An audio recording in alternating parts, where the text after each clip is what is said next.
Bueno, antes que nada, buenas tardes a todos. Mi nombre es Carlos Genovesi y soy residente del Hospital Militar Central.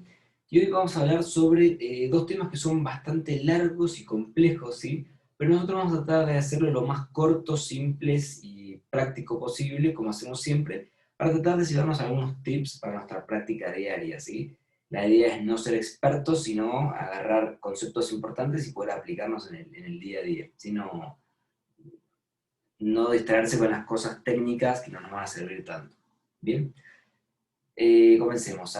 Bueno, medicina transfusional y tromboelastograma es el otro tema que vamos a tocar. Sí, es un tema que lo vamos a tocar un poco de oído, sin más que nada para dar una introducción para una futura clase donde lo vamos a ver un poco más en profundidad, ya que es un tema del cual hay libros y se pueden hablar horas y horas. Bien, pero para dar un primer approach. Bueno, ¿cuáles son los objetivos que me propuse para esta clase? Tratar de que nos llevemos una definición un poquito más amplia de lo que es la medicina transfusional, ¿bien? Tratar de ver cómo es que se obtienen y se preservan los hemoderivados, qué particularidades tienen, qué es lo que contiene cada hemoderivado, cómo podemos elegir a los distintos candidatos para las transfusiones, a los pacientes que reciban estas transfusiones, qué complicaciones pueden tener, lo vamos a ver un poco por arriba, y como dije al final, un par de palabras de lo que es el tromboelastograma. ¿Bien? Excelente. Bueno, entonces, ¿qué es la medicina transfusional? La medicina transfusional es una especialidad en sí, ¿ok? Es distinto de la hematología y abarca el marketing, epidemiología, microbiología, biología molecular, inmunología, histocompatibilidad e inmunogenética, estadística, etc. Bien, es bien abarcativo el término. Comprende no solo la transfusión de componentes sanguíneos, sino también la terapia celular de tejidos e inmunoterapia. ¿Ok? Bien. El objetivo principal de todo esto, de la gente que se encarga de lo que es la medicina transfusional, básicamente es disponer de sangre siempre que sea necesario, ¿bien? Y al menor costo posible. Para poder intentar lograr esto, se debe hacer mucho hincapié en lo que es la producción, el abastecimiento y la demanda, ¿ok? Básicamente la gente lo que tiene que hacer es conseguirla, separarla, almacenarla y, muy importante, utilizarla correctamente, ¿bien? Entonces, la idea es que siempre haya un equilibrio entre la oferta y la demanda de los hemocomponentes, ¿ok? Lo ideal es que siempre que uno necesite utilizar, tengamos la disponibilidad. Entonces es muy importante hacer esfuerzos para conseguirla, hacer esfuerzos para cuidarla y hacer esfuerzos para que cuando la tengamos la utilicemos correctamente y no sea un derroche, bien, ni sea perjudicial para el paciente. Bueno, ¿cómo conseguimos la sangre? ¿Cómo conseguimos la sangre y sus derivados? Básicamente a través de las donaciones, bien. Todo esto, toda la medicina transfusional se basa en que la gente se acerque a donar. Cuando una persona se acerca a donar de manera voluntaria y, digamos, espontáneamente, se habla de que es un donante altruista. Donante altruista es aquel que va voluntariamente, dona y lo hace de manera reiterada, ¿bien? Estos son los que suplen la demanda y mantienen los bancos de sangre, digamos, cargados. Y después tenemos los que son los donantes de reposición, que son todos aquellos que donan por alguna situación en particular y ayudan a reponer a los bancos de sangre. Si todos hemos ido alguna vez a algún familiar o a algún conocido que necesita donaciones de sangre y nos acercamos. Bien, pero la idea y el esfuerzo principal de toda la gente detrás de esto es tratar de aumentar el número de donantes altruistas, que son los que, como dije, mantienen supida la demanda de sangre. ¿Bien? Y esto es un trabajo constante de concientización a la población y es un elemento básico para que todo funcione. ¿Bien? Sin gente que se acerque, no podemos estar, digamos, siempre, si solo esperamos a la gente que va a reponer, siempre estamos un paso atrás. ¿Bien? Y había muchas situaciones en las cuales no pudiéramos utilizar. Entonces, el esfuerzo está en cada uno de, si puede, ir a acercarse a donar de manera voluntaria y sabe que así está salvando un montón de vidas. ¿Bien? Ok, listo. Hicimos todo el trabajo importantísimo y complejo que es conseguir la sangre, conseguir al donante. ¿Ok? Por todo el marketing, por todas las campañas, por todo. Lo tenemos. Bien, le sacamos 500 mililitros de sangre. ¿Qué hacemos con esta sangre? ¿Cómo la almacenamos? ¿Cómo hacemos para que esta sangre nos sea útil y para poder utilizarlo varios días más adelante? Bueno, básicamente lo que se hace es se utilizan distintos mecanismos para aprovechar esto de la sangre, ¿bien? Esto, a ver si tengo acá el pointer, no, esto. sé si se ve ahí. Ah. Bueno, volvamos. No sé si se verá, pero bueno, básicamente este tubito de sangre completa es lo que se obtiene cuando se centrifuga un poquito la muestra, ¿sí? Y se divide. Todos sabemos que la sangre está conformada en un 55% por plasma. El plasma está compuesto en su gran mayoría por agua y proteínas, ¿sí? Albúmina, globulina, fibrinógeno, protrombina, ¿bien? Y otros solutos. Aquí no vamos a entrar en detalle. Un 45% de elementos formes, bien, conformado en un 99% por los eritrocitos, y un 1% en lo que son las plaquetas y los leucocitos, que principalmente se encuentran en lo que es este llamado Buffy coat, que queda como entre medio del plasma y los elementos formes. Bien, entonces, lo que hacen las distintas técnicas, que ahora vamos a hacer un poquito más en profundidad, básicamente es aprovechar esta división que se genera y separar el plasma por un lado, los eritrocitos por otro lado, las plaquetas por otro lado, para poder almacenarlos de manera distinta, ¿bien? Y utilizarlos de manera particular cuando falte algo en particular, cuando al paciente le falten plaquetas, cuando al paciente le falten glóbulos rojos, ¿bien? Y tratar de ser lo más preciso posible en la administración del tratamiento. ¿Ok? Bien. Entonces, no vamos a entrar en detalle en los tecnicismos de cómo es que se obtiene la sangre, cómo es que se procesa, cómo es que se hace la leucodepresión, y eso no creo que sea muy relevante saber todo esto, pero sí más o menos llevarse una idea de que hay distintas formas de hacerlo, ¿sí? Dependiendo de la maquinaria con la que cuenten, los medios en que se encuentren. Hay dos grandes, uno que se llama el método PRP o plasma rico en plaquetas, y el método de Buffy coat, ¿sí? El método PRP, bueno, se hace una centrifugación suave y se divide en plasma rico en plaquetas y el concentrado de glóbulos rojos, ¿bien? Por un lado, se hace una leucodepresión, se le agrega una solución aditiva y se guardan como concentrado de glóbulos rojos, y por otro lado, se hace una centrifugación un poco más fuerte de plasma rico en plaquetas, se divide plasma y plasma rico en plaquetas, y por un lado te queda el plasma fresco congelado y el plasma rico en plaquetas. Y estos son los componentes sanguíneos que se producen mediante este método. Ahora, mediante el método de Buffy coat, que es un método que se puede considerar como superior a este, se realiza una centrifugación un poco más fuerte, se aprovecha este componente del Buffy coat que les mostré antes, que estaba bien cargado de plaquetas y de leucocitos, ¿bien? Se unen con distintas donaciones de distintos pacientes y, bueno, mediante distintas formas, distintos procesamientos se arman los famosos pools y concentrados de plaquetas que habrán visto. Bien, eh,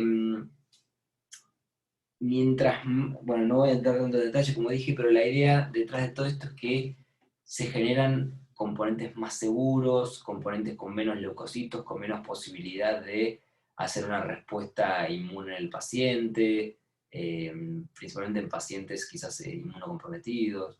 Bien, bueno, nada, como les dije, no entremos mucho en detalle, la idea es que se lleven que hay dos grandes métodos, seguramente haya más métodos, bien, pero estos son los más difundidos a nivel mundial, y que se forman concentrados de glóbulos rojos, plasma fresco congelado y los pools de plaquetas. Bien, bueno, más de lo mismo, dependiendo el horario en el cual se empieza a hacer la producción de los componentes sanguíneos, se puede hacer o el método del Buffy coat o no.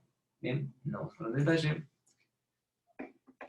Un poquito más de lo mismo, de la sangre total, sacamos entonces el plasma fresco, el Buffy coat y el concentrado de glóbulos rojos. El concentrado de glóbulos rojos se le agrega una solución aditiva y se almacena. ¿Bien? Al Buffy coat, como dijimos, se utilizan pools de distintos donantes y se forman los pools de plaquetas. ¿Bien? Y el plasma fresco se puede utilizar el plasma fresco congelado, como lo hemos utilizado de forma clínica, se puede utilizar para fraccionamiento de los factores de la coagulación y para su comercialización, ¿bien? O se puede producir lo que son los crioprecipitados, que vamos a ver un poquito qué es lo que son. ¿Ok? Bien. Bueno, esto me pareció interesante, ¿bien? Cómo vamos un poco a almacenar y para qué, básicamente, para qué vamos a utilizar los hemocomponentes. De una donación de sangre completa se forman 4 componentes sanguíneos, se separan 4 componentes. Por un lado, los glóbulos rojos. Bien, los glóbulos rojos básicamente los vamos a utilizar para aumentar el número de los glóbulos rojos luego de ella sea un trauma, de una cirugía, o para tratar una anemia severa. Después vamos a ver un poquito más los criterios, ¿bien? Y lo que quiero remarcar de esto es que se van a almacenar hasta 42 días en la heladera, ¿bien? Hasta 42 días. Esto de los 10 años en freezer lo dejo un poco más en duda, no lo leí en ningún otro lado excepto este cuadro, así que yo no lo diría, pero bueno, está acá. Ten en cuenta eso, yo me quedo con estos 42 días, ¿sí? Hasta 42 días en la heladera. Entonces dura un tiempo. Después, por otro lado, podemos separar lo que es el plasma fresco congelado, ¿bien? ¿Y para qué lo vamos a utilizar? Es una sustancia que está cargada en factores de la coagulación.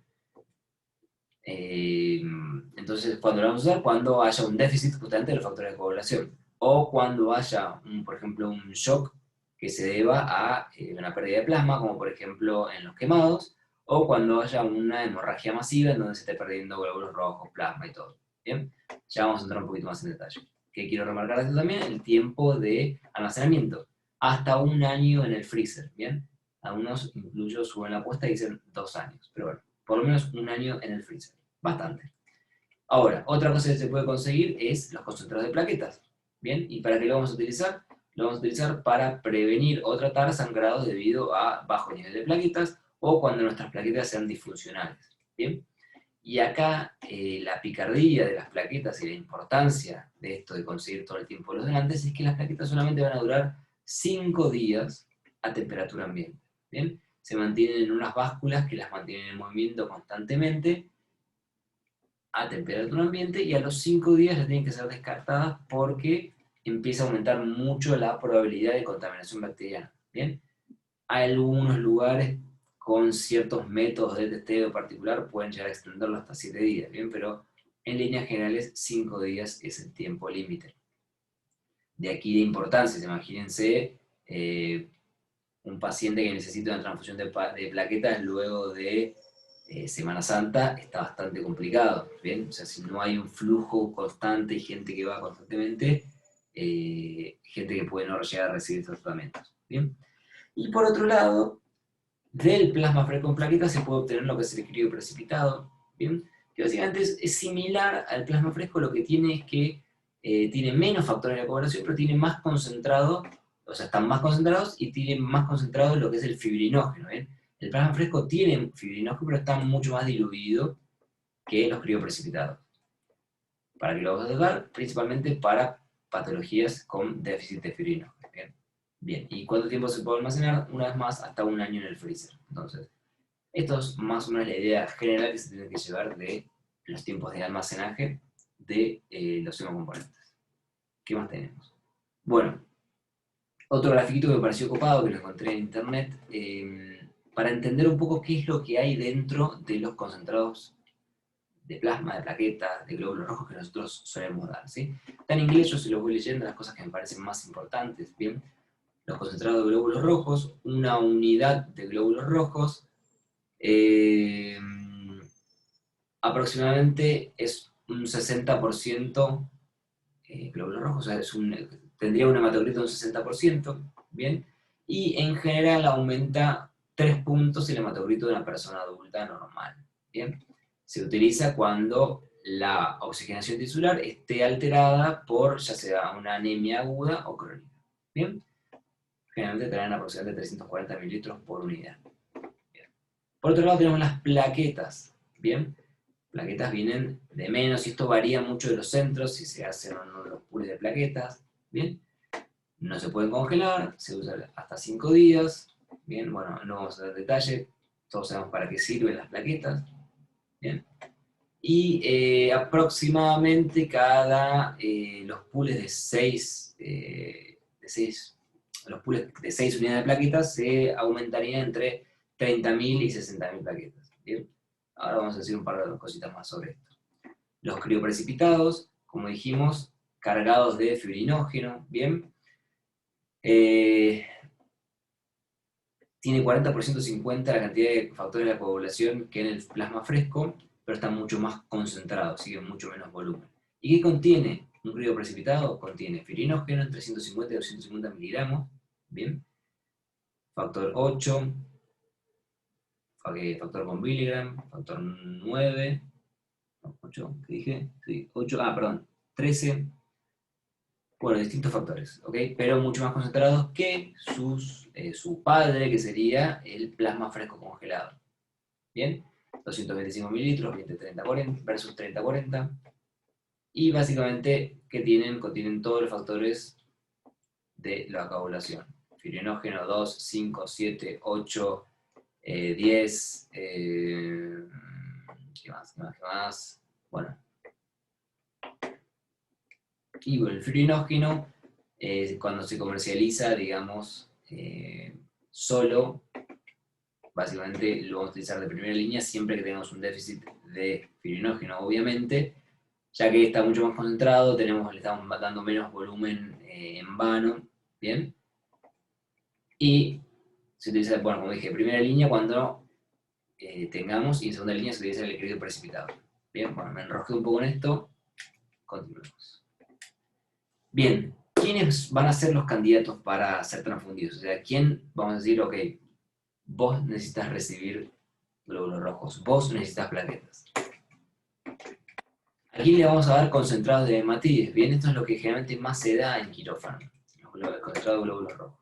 Bien, vamos a ver que la indicación va a variar mucho según la guía en general que se lea. Bien, no hay un consenso, no hay un punto de corte.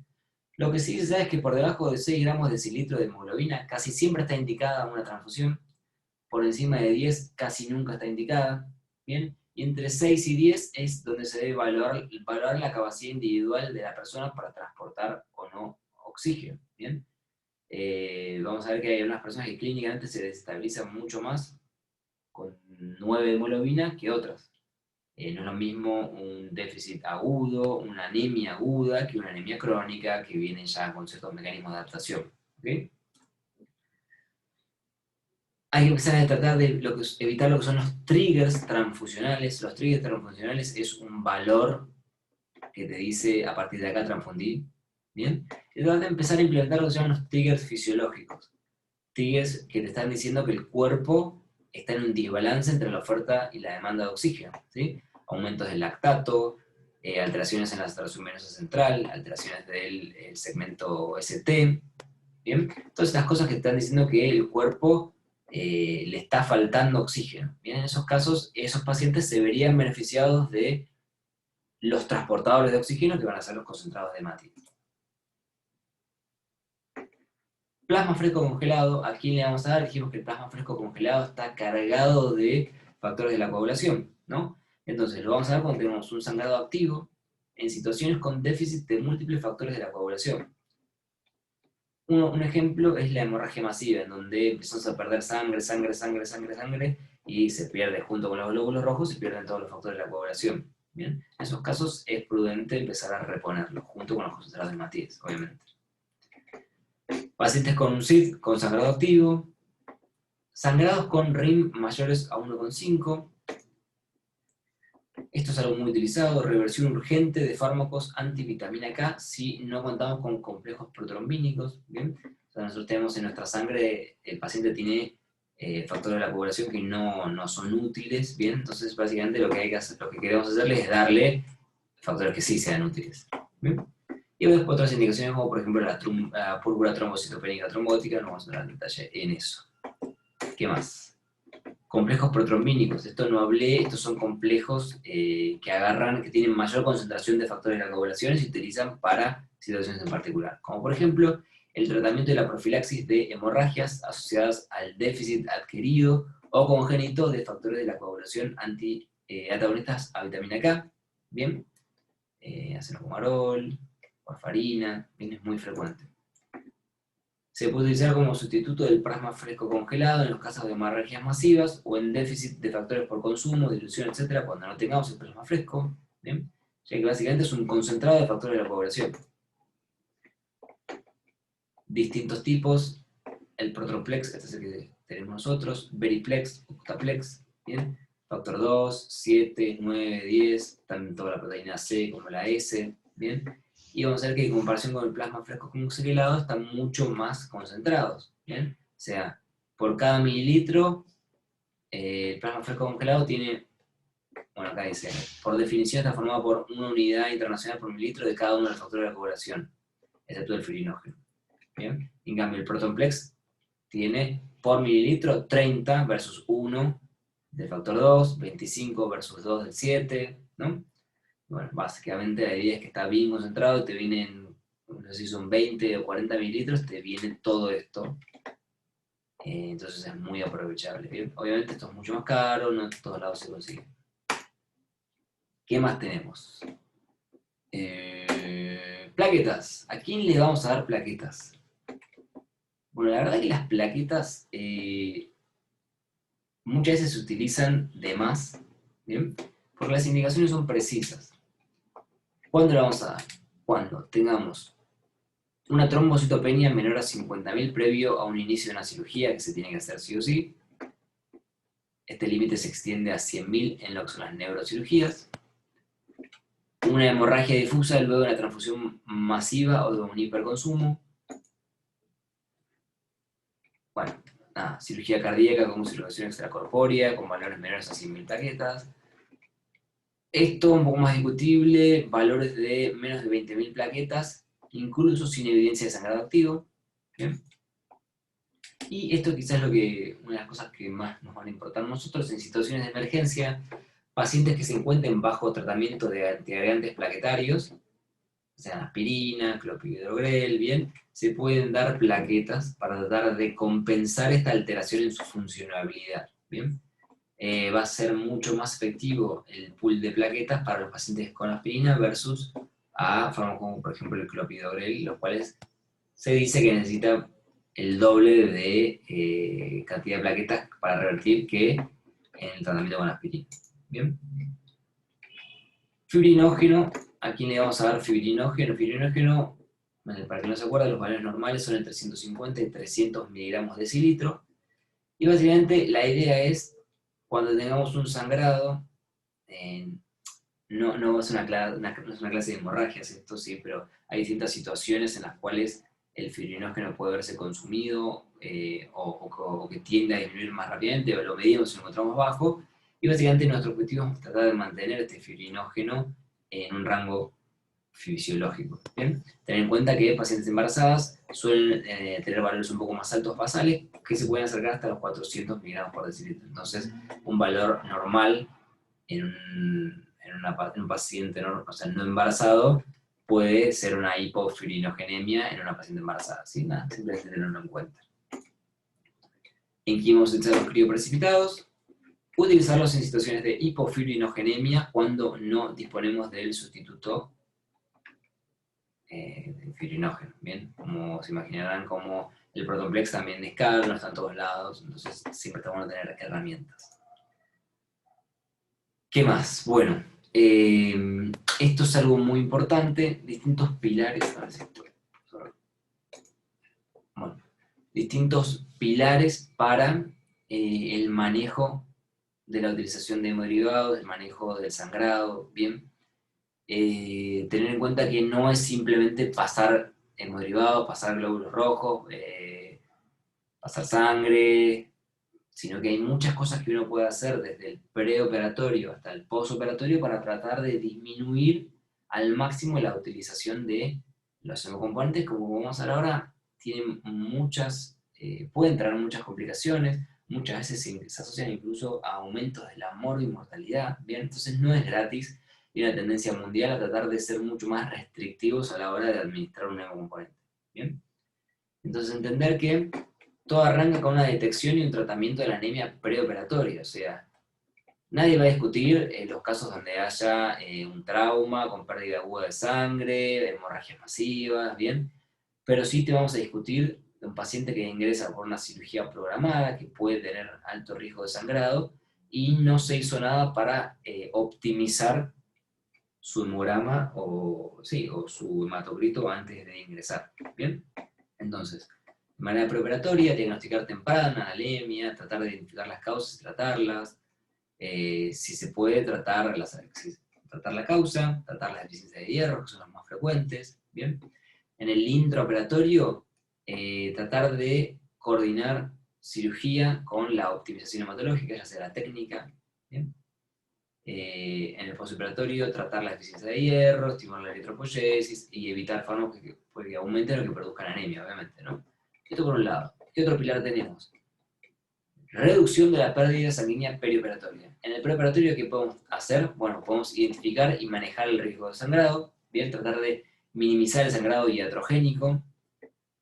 Se puede plantear la donación de sangre autóloga, preoperatoria, ¿no? Distintas herramientas que uno va a utilizar para, antes de arrancar, no perder tanta sangre, ¿bien? O sea, o estar ya de manera, estar preparado de antemano.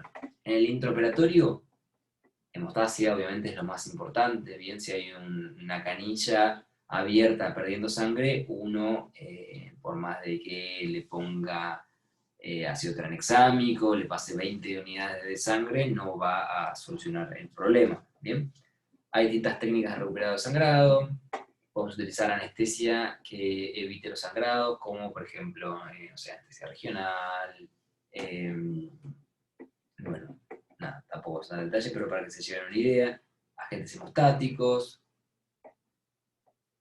Y por último, bueno, también la optimización de la tolerancia a la anemia. No quiero entrar en detalle y aburrir, la verdad que ya estoy hablando mucho y muy rápido, pero bueno, quería implementar el concepto de que es algo más allá de pasar sangre, más allá de, si tenemos 7 anemias, 7 de hematocrit, 7 hemoglobina, transfundimos, y llevarse una idea un poco más general de que esto arranca mucho antes, ¿sí? Entonces si uno ve a un paciente en el consultorio preanestésico, que por ejemplo se va a operar de un esófago, o incluso de algunas patologías, quizás, no sé si patología oncológica, porque muchas veces no puede esperar, pero alguna cirugía que puede tener un gran impacto hemodinámico, una gran chance de sangrado, arrancar la cirugía con una hemoglobina de 8, la verdad es arrancar el partido perdiendo 3-0. Entonces,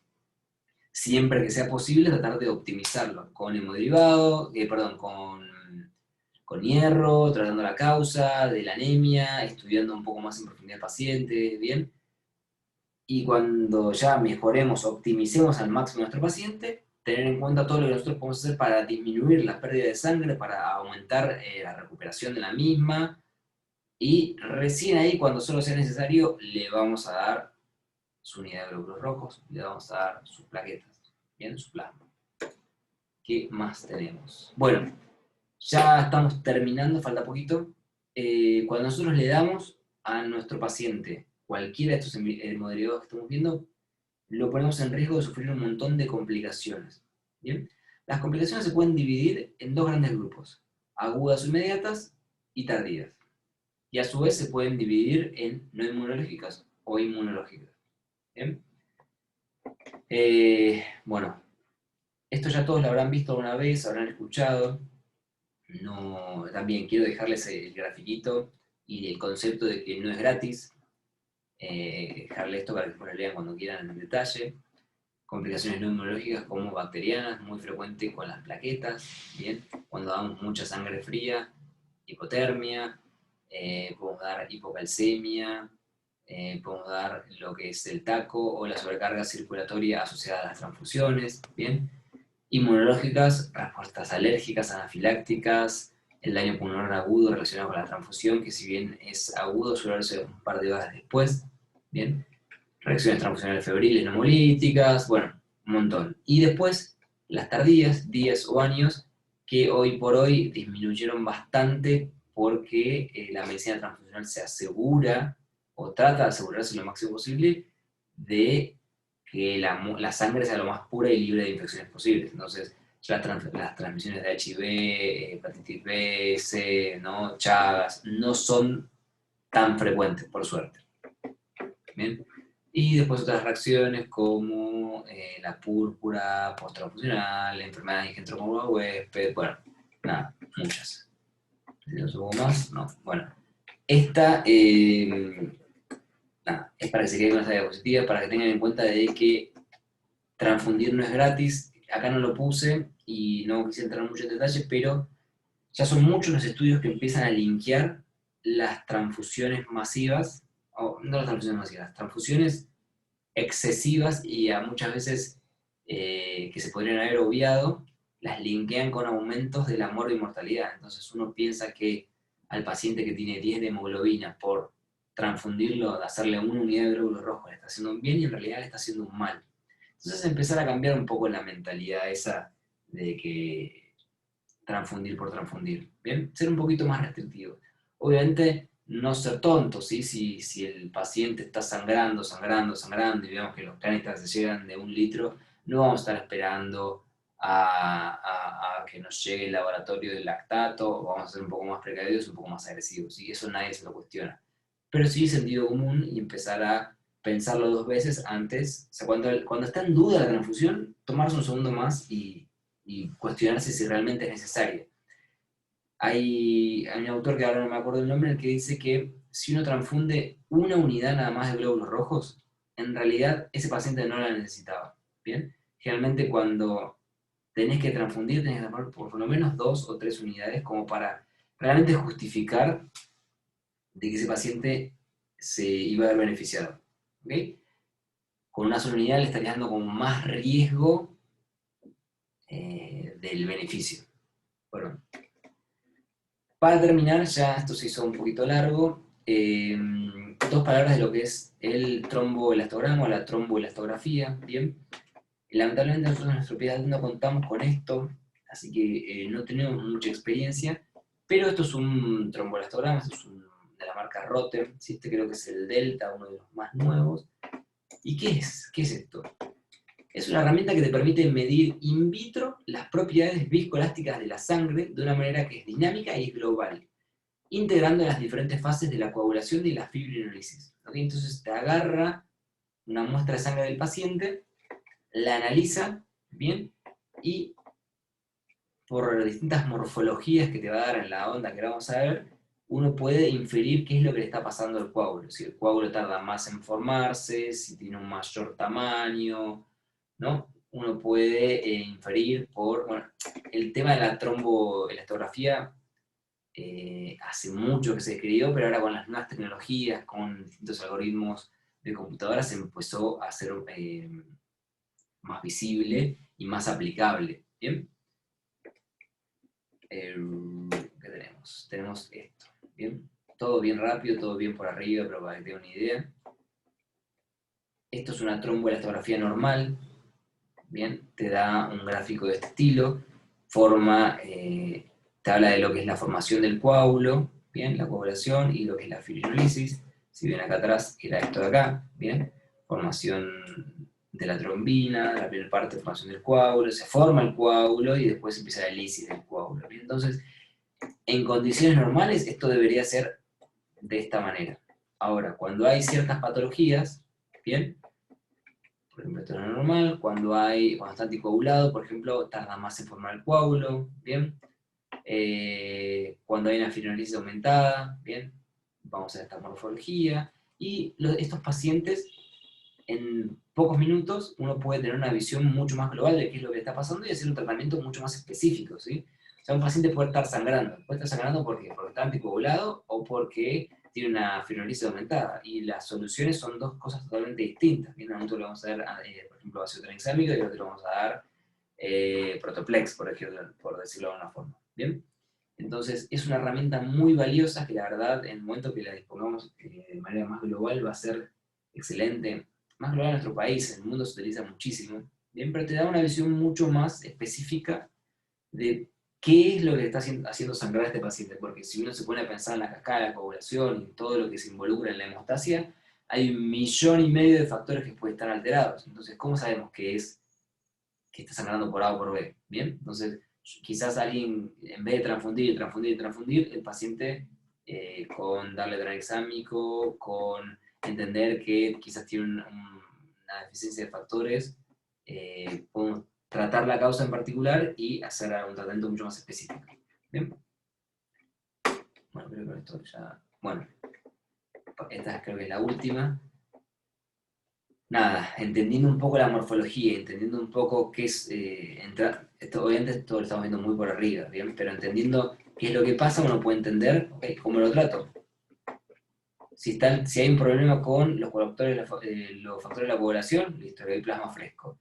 Si hay una alteración con las plaquetas, le doy plaquetas. Si hay alteraciones con el fibrinógeno, le doy crioprecipitados o fibrinógeno. ¿Bien? Exceso de fibrinolisis, tranexámico, ¿no? Entonces, la idea es la misma, ser un poco más específico y certero en el tratamiento. Eso es todo lo que voy a decir de tromboelastografía. Más adelante podríamos tener una clase un poco más detallada. Sí, es un tema pesado y es un tema que si uno no lo puede llevar a la práctica es difícil,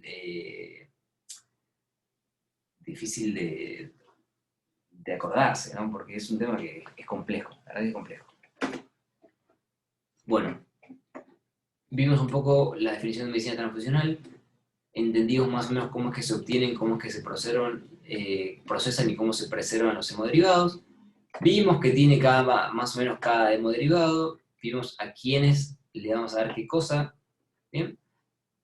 Les dejé la filmina de qué complicaciones transfusionales existen, y esto ya un poco lo saben, ¿bien? Y vimos este pantallacísimo rápido de lo que es el tromboelastograma para entenderlo. No mucho más. Espero que les haya servido, que les haya gustado, que no haya ido muy rápido. Mi mail es genovesicarlos@hotmail.com. Si tienen alguna duda, me escriben. Muchas gracias por su tiempo.